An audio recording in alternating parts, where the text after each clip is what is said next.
नमस्कार, मी अश्विन बापट. पैसा झाला मोठामध्ये आपल्या सगळ्यांचं स्वागत.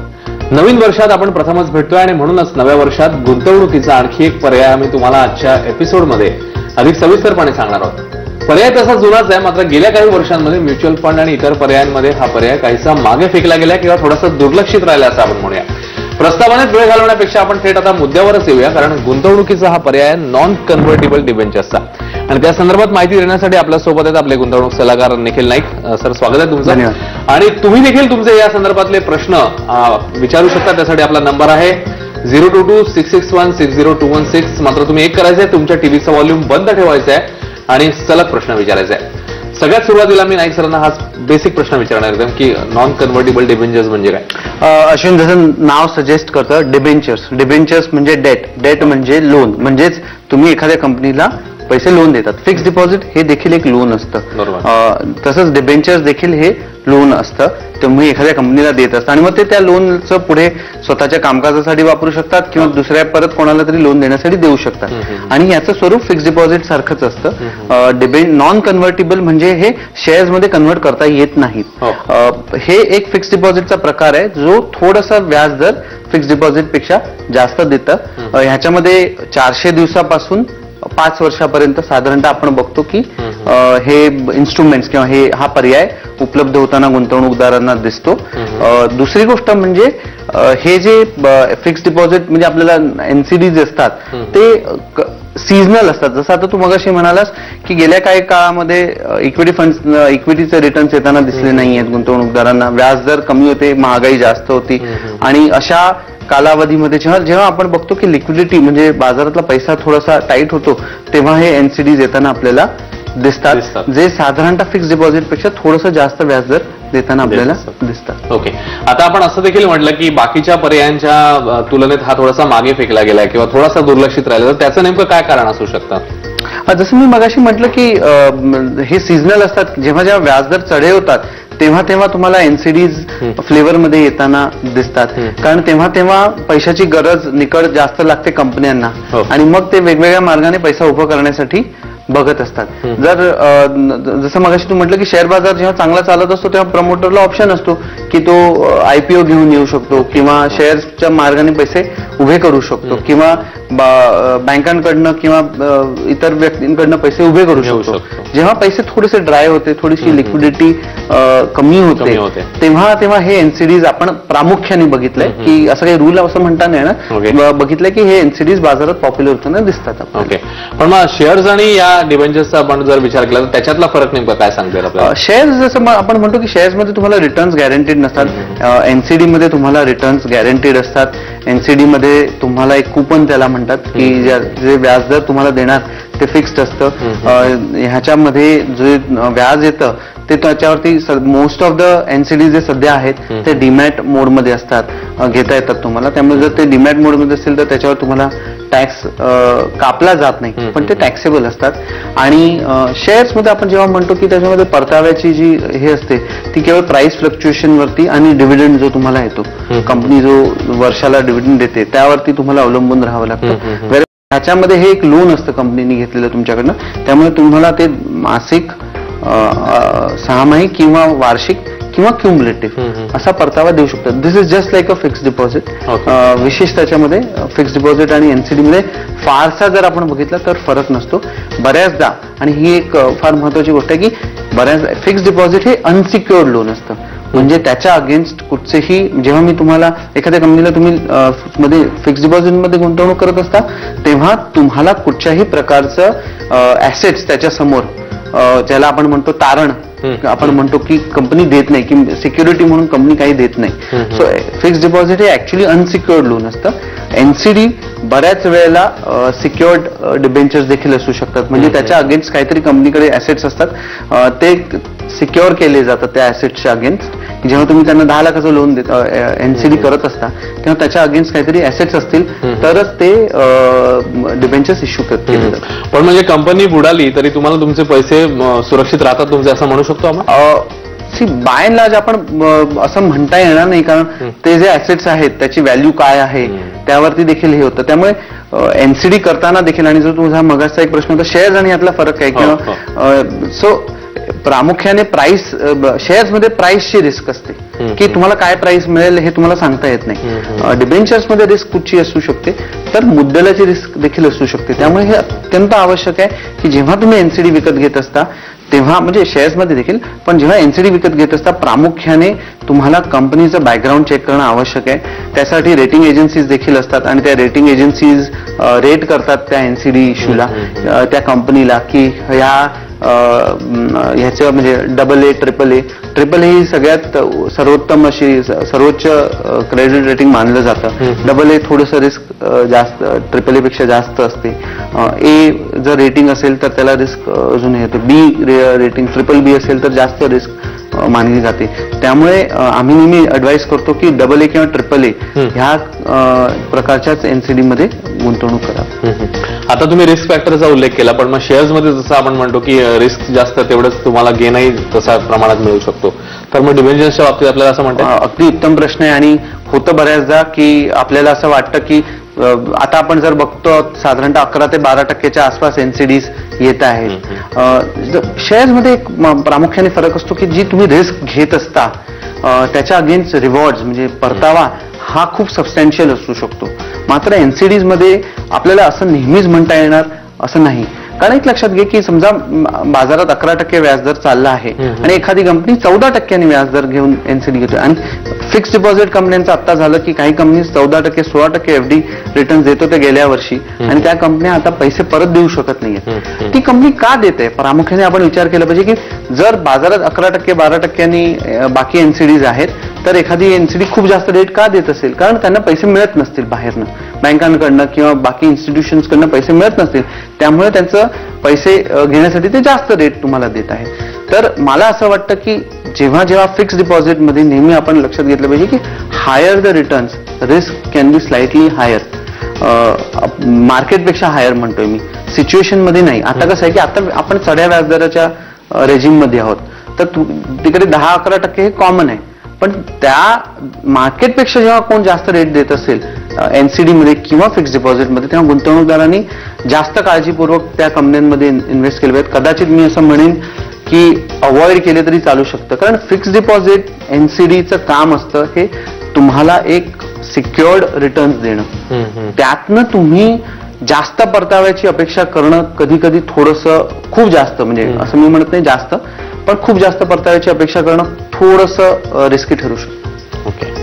आणखी एक महत्वाचा मुद्दा की जसं तुम्ही मगाशी म्हणालात की डीमॅटची गरज असते शेअरसाठी, जसं आपण म्हणतो तसं यालाही गरज असते असं तुम्ही मगाशी उल्लेख केला, त्याच्याबद्दल सविस्तर? नक्की. अशी डीमॅटची गरज शेअर्समध्ये देखील कंपल्सरी असं नाहीये. तुम्ही शेअर्स फिजिकल फॉर्ममध्ये देखील ठेवू शकता, पण मग जर ते ट्रेड करायचे असतील तर तुम्हाला तेवढं इझी नसतं. डीमॅट अकाउंट म्हणजे तेवढं इझी नसतं तुम्हाला. ऍट द सेम टाइम डिबेंचर्समध्ये देखील डीमॅटमध्ये सोयीस्कर असतं. तुम्ही फिजिकल फॉर्ममध्ये देखील घेऊ शकता, पण नक्कीच डीमॅट हे सोयीस्कर ऑप्शन असतो.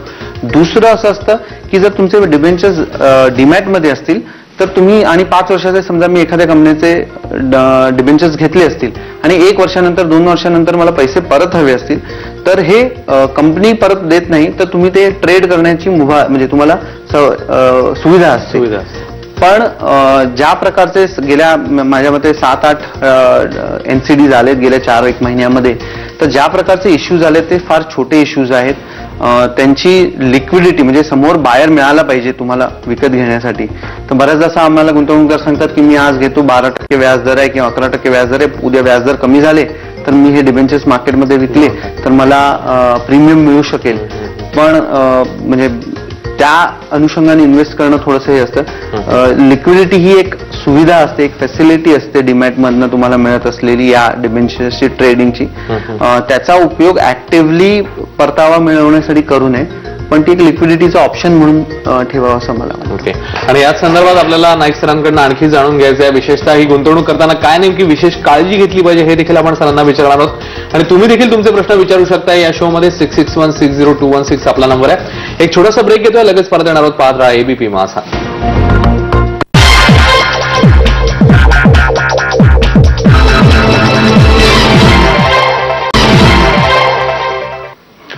ब्रेक ब्रेक नंतर पैसा झाला मोठामध्ये आपल्या सगळ्यांचं स्वागत. गुंतवणुकीचा पर्याय एनसीडी अर्थात नॉन कन्व्हर्टेबल डिबेंचर्स आज आपण चाचपून पाहतोय. काय त्यातले बारकावे आपण जाणून घेतोय. निखिल नाईक सर आपल्यासोबत आहेत आणि आपल्याला फोन यायला देखील सुरुवात झाली आहे.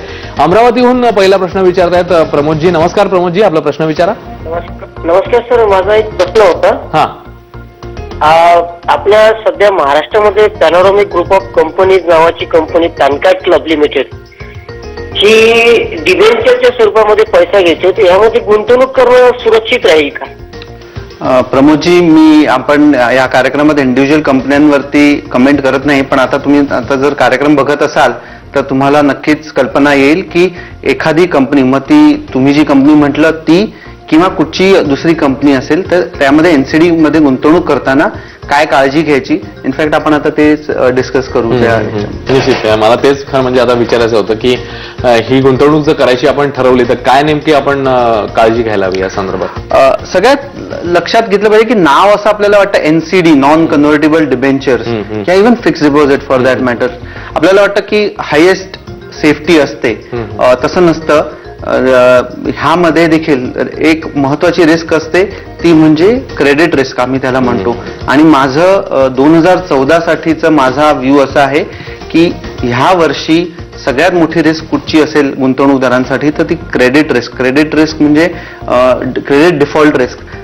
कंपन्या कदाचित तुम्हाला दिसू शकेल की वेळेवरती पेमेंट करू शकणार नाही, कारण आता लिक्विडिटी खूप टाईट आहे मार्केटमध्ये. जर आपण बघितलं तर पैसा खेळत नाहीये सिस्टीम मध्ये, आणि जेव्हा जेव्हा पैसा खेळत नाही तेव्हा आपण बघतो की असे ऑप्शन्स, एनसीडी सारखे ऑप्शन्स येताना आपल्याला दिसतात, कारण लिक्विडिटी खूप एक्सपेन्सिव्ह होऊन जाते, खूप महाग होऊन जाते, मग लोक त्याला जास्त व्याजदर द्यायला तयार असतात.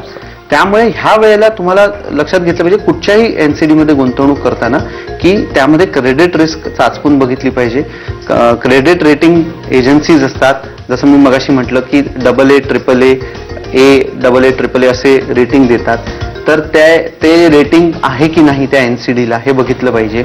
दुसरं आपण बघताना, आणि तुम्ही जर ऑफर डॉक्युमेंट वाचू शकाल किंवा त्या कंपनीच्या रिप्रेझेंटेटिव्हला कुठच्याही विचारलं की हे पैसे कुठे वापरले जाणार आहेत, हे पैसे कंपनी का बॉरो करताय, की एखाद्या प्रोजेक्टसाठी बॉरो करताय का कुठे पुढे समोर कोणाला तरी पैसे उधार म्हणजे पैसे परत लेंड करण्यासाठी तुमच्याकडनं घेतायत, हे विचारणं आवश्यक आहे. आणि मग एखादा प्रोजेक्ट असेल त्यासाठी बॉरो केले जात असतील पैसे, तर त्या प्रोजेक्टमधनं काय कॅश फ्लो येणार आहे, किती पैसे येणार आहे, ही सगळी माहिती तुम्हाला प्रॉस्पेक्टसमध्ये मिळू शकते. तिसरी गोष्ट म्हणजे आपण लक्षात घेतली पाहिजे की ओव्हरऑल, आणि मग जसं आपण शेअर बाजारात गुंतवणूक करताना आपण नेहमी सांगत आलो तेच निकष तुम्ही एनसीडीला देखील लावू शकता की प्रमोटर्स कोण आहेत ह्या कंपनीचे, त्यांचा ट्रॅक रेकॉर्ड काय राहिला आहे, त्यांचे ओव्हरऑल बिझनेसेस काय आहेत, त्यांचे ऍसेट्स म्हणजे ऍसेट्स तुम्हाला दिसत आहेत का आता सध्या, तुम्हाला किती व्याजदर देत आहेत, आणि जर खूप जास्त व्याजदर असेल तर थोडंसं काळजीपूर्वक गुंतवणूक करणं नेहमी आवश्यक ठरतं असं मला वाटतं. ओके, म्हणजे हे सगळे मुद्दे आपण जर चाचपून पाहिले किंवा हे सगळे मुद्दे जर लक्षात घेतले तर निश्चित ही पण एक सेफ गुंतवणूक आहे असं म्हणू शकतो आपण. नक्कीच, जर तुम्ही ह्या गोष्टी बघितल्या तर नक्कीच ते सेफ गुंतवणूक असू शकते. ह्या पुढे दोन अजून गोष्टी आपण लक्षात घेतल्या पाहिजेत की एक म्हणजे आपलं टाइम होरायझन आणि त्या एनसीडीचं टाइम होरायझन मॅच व्हायला पाहिजे. म्हणजे आता मी बघतोय की 400 दिवसापासून म्हणजे साधारणतः 1 वर्ष 1 महिन्याच्या आसपास कालावधी असतो पासून 5 वर्षासाठी एनसीडीज येतात. आता मला जर गुंतवणूक करायची 1 वर्षासाठी तर मी 5 वर्षाच्या एनसीडी मध्ये गुंतवणूक करणं चुकीचं ठरू शकतं, कारण मग मला पैसे माझ्या वेळेवरती पैसे काढून घेता येणार नाही. आणि मग जर कोणी सांगितलं की नाही हे डीमॅट मध्ये असल्यावर तुम्हाला ट्रेड करता येतात, विकता येतात 1 वर्षानंतर किंवा लिस्ट झाल्यानंतर विकता येतात, तर ह्या सगळ्या जे सध्या एनसीडीज आहेत त्याची लिक्विडिटी कमी असणार आहे. तेव्हा तुम्ही एकदा क्रेडिट रेटिंग आणि कंपनीची विश्वासार्हता तपासून बघितल्यानंतर सेकंड बघितलं पाहिजे की माझं गुंतवणुकीचं होरायझन किती आहे आणि ह्या एनसीडीचं होरायझन काय आहे, हे दुसरी महत्वाची गोष्ट बघणं आवश्यक आहे. तिसरी गोष्ट म्हणजे बऱ्याचदा असं होतं की आपल्याला वाटतं की अच्छा मी 1 वर्षासाठी ठेवू शकतो आणि त्यानंतर मी रिन्यू करीन, तर त्याला आपण म्हणतो इंटरेस्ट रेट रिस्क. आज व्याजदर 12% आहे, तुम्हाला जर कंपनी योग्य वाटते 5 वर्ष पैसे नको आहेत, 5 वर्षासाठी गुंतवणूक करा. 1 वर्षासाठी तुम्ही जर केलं तर पुढच्या वर्षी तुम्हाला रिइन्व्हेस्टमेंट करताना, परत गुंतवणूक करताना व्याजदर हेच असतील याची शाश्वती नाही. मी असं म्हणेन की साधारणतः इंटरेस्ट रेट बऱ्यापैकी वरच्या लेवलला आहेत. जर तुम्हाला पैसे नको असतील, कंपनी चांगली असेल तर तुम्ही लॉंग टर्म एनसीडी मध्ये गुंतवणूक करणं योग्य फायदेशीर ठरेल. ओके, आपल्याला आणखी एक फोन आलेला आहे. सिंधुदुर्गहून संजय बोलतायत. नमस्कार संजयजी, आपला प्रश्न विचारा. हा, गुड इव्हनिंग सर. मी आर्मी मधून रिटायर झालेलो होतो आणि 2008 मध्ये मी ICICI प्रोडेशनल का पेन्शन प्लॅन म्हणून 2 हे घेतलेली होती, ती 50-50 हजाराची. आणि त्यानंतर 2 भरून मी बंद ठेवलं का तर त्या टायमाला भरू शकलो नाही. आणि ते पैसे मला परत मिळतील का नाही मिळतील. आणि मी दुसरी घेतलेलं आहे ती त्यांचंच ICICIचं, की काय रेग्युलर 3-4 वर्ष भरावंच लागणार काय कंटिन्यू. ह्या दोन्ही पॉलिसीजचे टर्म्स तुम्हाला वाचाव्या लागतील आणि त्याप्रमाणे तुम्हाला कंपनीशी संपर्क करून पैसे परत घेण्यासाठी अप्लाय करावं लागेल. ओके, याच एनसीडी बद्दल मला एक अगदी जाता जाता शेवटचा प्रश्न, की करा संदर्भात काय नेमकं याच्यामध्ये तरतूद आहे? कारण एक फोन पण आपल्याला. अगदी नक्की. माझा चौथा मुद्दा हाच होता की एनसीडी हे सध्या आपण 12%ला किंवा 11% जरी मिळत असतील आणि समजा तुम्ही 30% टॅक्स ब्रॅकेटमध्ये असाल तर टॅक्स म्हणजे TDS कापला जात नाही, पण जे व्याज येतं ते पूर्णतः टॅक्सेबल असतं, करपात्र असतं. त्यामुळे जर तुम्ही 30% टॅक्स ब्रॅकेटमध्ये असाल, 11.5% व्याज आहे, तरी तुम्हाला ते 8-8.5%च्या आसपास होतं.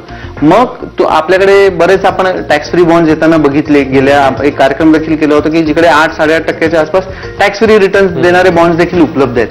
जर तुम्ही करपात्र नसेल तुमचं उत्पन्न किंवा तुम्ही 10% टॅक्स ब्रॅकेटमध्ये असाल तर हा ऑप्शन नक्कीच तुम्हाला उत्तम आहे असं मला वाटतं. ओके, एक शेवटचा फोन आपण घेऊ. सुरेश बोलतायत आपल्याशी. सुरेशजी, अगदी थोडक्यात आपला प्रश्न विचारा, आपली वेळ संपत आली. हॅलो, हा बोला. आपल्या चांगल्या कंपन्या कुठल्या आहेत त्याच्यामध्ये? ओके, जसं मी मगाशी म्हटलं तुम्हाला की बऱ्याच कंपन्या येतील. ज्या सध्या आलेल्या कंपन्या आहेत त्या सगळ्या फायनान्स कंपनीज मी बघितल्या गेल्या काही काळामध्ये. त्यामुळे फायनान्स कंपनीच्या प्रत्येक कंपनीच्या इंडिव्हिज्युअल बिझनेसवरती तुम्ही लक्ष दिलं पाहिजे. काही गोल्ड लोन देणाऱ्या कंपनीज देखील आहेत, त्या कंपन्या मी पर्सनली अवॉइड करीन गुंतवणूक करण्यासाठी, कारण जे गोल्डच्या अगेन्स्ट लोन दिलेलं आहे ते हाय रिस्क लोन असू शकतं म्हणता येतं. आणि त्यामुळे मी जसं आता मगाशी म्हटलं की इंडिव्हिज्युअल कंपनीवरती कमेंट करण्यापेक्षा मला असं वाटतं तुम्ही क्रेडिट रेटिंग बघितलं पाहिजे. तुम्ही दैनंदिन जीवनामध्ये तुम्ही त्या कंपनीला कुठेतरी टच करता आहात का, कुठेतरी बघत आहात का, हे देखील बघितलं पाहिजे आणि मगच गुंतवणूक केली पाहिजे असं मला वाटतं. तेव्हा नाईक सरांनी सांगितलेले सगळे मुद्दे तुम्ही लक्षात घ्या आणि त्यानंतरच एनसीडी मध्ये गुंतवणूक करण्याच्या दृष्टीने पावलं टाका. निश्चित तुमचा फायदा होईल. सर, सगळ्या या सविस्तर माहितीबद्दल धन्यवाद. तर पैसा झाला मोठामध्ये आज आपण इकडेच थांबतोय. पुन्हा भेटणार आहोत पुढच्या आठवड्यात नवीन विषयासह. पाहत राहा ABP महासागर.